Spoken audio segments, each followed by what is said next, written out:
I'm enjoying this conversation about exclusivity and the unethical practice, and I think I'm moving it now to a much more, severe area. The unethical practice of third-party money hacking. This is when a game, this is in a video game space, is developed by another developer, and then one party goes ahead and finds a way to pay money for that developer to block it from going to the other platform. Both the publisher that does that, or I would say the entity that does that, and the developers themselves agreeing to that, are moving towards an anti-consumer and anti-competitive dimension. That's what they're doing. I've gotten a lot of comments that I think are so interesting as to people saying that this is not really a big deal, or in some cases, this is how business works. Here's the thing, ladies and gentlemen, none of you have been able to convince me as to exactly why you think this is fine. Because the appeals that I'm getting, like one other individual said, well, because it's been standard practice, it's fine.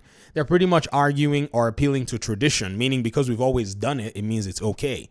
That's a logical fallacy. Another audience member of mine actually made a very interesting comment. It's also from a business perspective. However, this particular argument also appeals to the, ignorance of gamers as well. So again, I'm still in a very strange position, because if I show you guys more and more examples, I think it's going to become much more difficult to untangle the reality of third-party money hacking in the whole, console space. And PlayStation in this generation is super notorious for doing it. Even Xbox 2 is being suspected at the moment for the, Dark Tide Warhammer game. But I wanted to go ahead and ensure that we point this out, because this is as competitive and anti-consumer as you can have it in the entire gaming conversation. So shout out to one of my audience members. They put a really long missive about this. I read it, but I'm not going to read everything to you guys. They said, as a businessman, I wouldn't dare view achieving exclusivity of a product of a company as anti-consumer. So first of all, I know exactly what you're saying. If a company owns a product, it is exclusively theirs. They can do whatever they want with it. This is what I try to always make sure that I redefine in every single video. I don't want to be misconstrued about it. PlayStation paid for the publishing of Marvel Spider-Man 2. Even before they acquired Insomniac, that IP was theirs, and Insomniac was working for them. That game belongs to them. If they decide right now that they want to go ahead and deactivate the game across the board because people signed a license, it's their property, and everybody who engaged in it agreed with it. I hold that stance very dearly.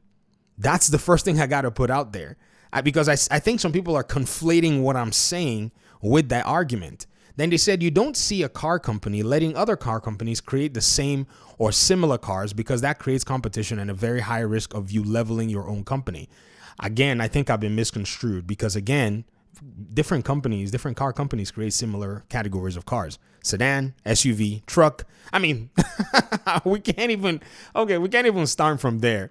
But let me go ahead and just continue to read so we can see if there's a fuller context, so I don't, cut anybody off. And then they said this: I see things both ways, because a lot of consumers don't care about whether a company is successful at achieving their goals. They just wish to have their own selfish needs met. That is arguing and appealing to ignorance of the consumer. The consumer doesn't even really care anyways, so this should be okay. No. Whether or not the consumer cares does not make it not unethical, does not make it not anti-competitive, and does not make it not anti-consumer. It is inherently anti-consumer to make the consumer, who was already going to get a game, to go now and bear an unnecessary expense to move your own product forward. What's even worse is, if I give you a business example, ladies and gentlemen, you guys, let me paint a picture for you, to the business people out here. Imagine you and your competitor both sell sandwiches. You both get your bread from the same baker. The other competitor gets bread from the baker, but then goes to pay the baker and says, I'll pay you the amount of money that other baker is going to buy for bread from you. Don't give him bread. That's literally what PlayStation does when it blocks games from going to Xbox. It puts a fee in front of the developers and the publisher, and then blocks the bread or the game from going to Xbox.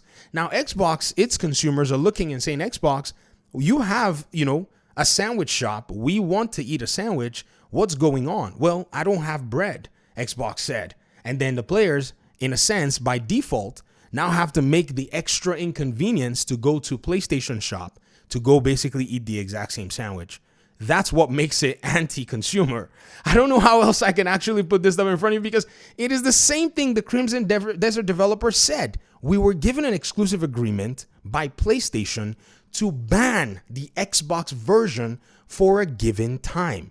In fact, if the baker even said, if the other competitor said to you and said, hey, why don't you not give them bread on Monday?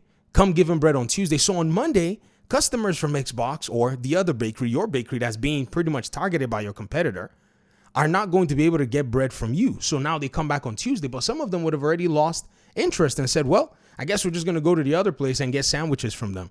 That's anti-competitive.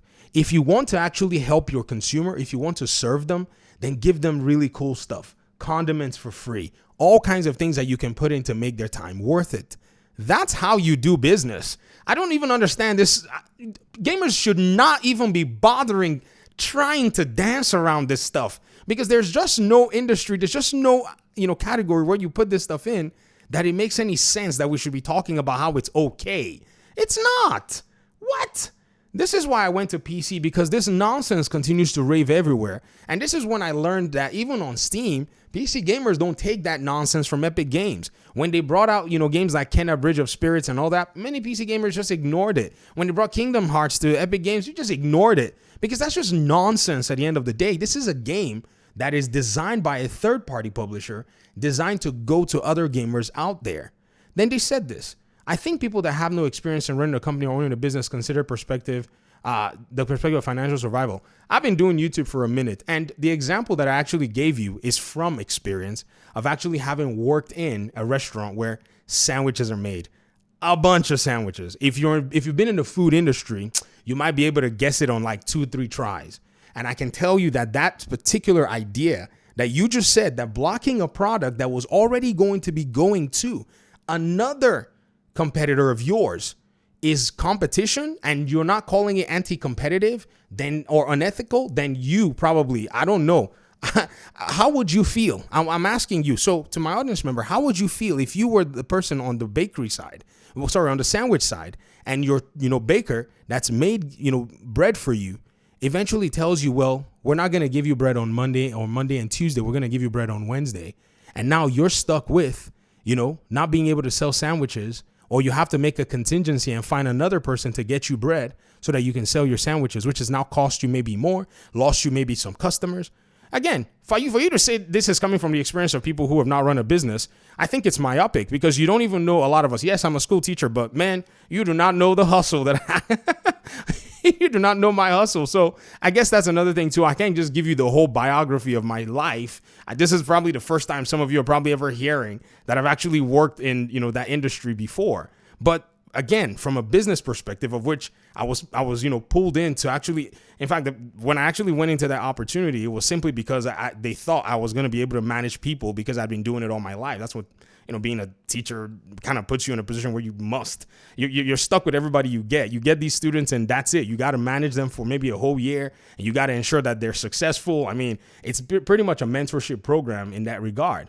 So I understand what you may be saying. Maybe you misconstrued my argument where I was saying that exclusives are bad. I'm not going to say that one restaurant should share its, recipe for making its sandwiches with another restaurant. No, that would be stupid. You got to keep your secret sauce secret. However, if there's already a pipeline in production and one person goes ahead and sabotages the pipeline for the other person, that's straight up unethical. That's anti-competitive. Guys, this is not even this should not be something where we are going back and forth over, because it's not even really a strong argument to make anybody think too much. I guess a lot of people just haven't considered what it's like in gaming, and now we're actually bringing it to the forefront, and it's actually showing that, man, this is wilder than it actually is. I'll leave this example here for y'all. I'm going to go ahead and, concentrate on playing Gotham Knights, because apparently I was trying to play Call of Duty and it was like, I got to install 40 something gigs. And I was like, man, I'm not waiting for you. So I'm going to jam out to some more Gotham Knights and then wait for the thing to install. And I don't know, I haven't played Call of Duty in years. But let me hear your thoughts in the comment section. Thanks so much for watching the video. Appreciate you guys so much. Peace out.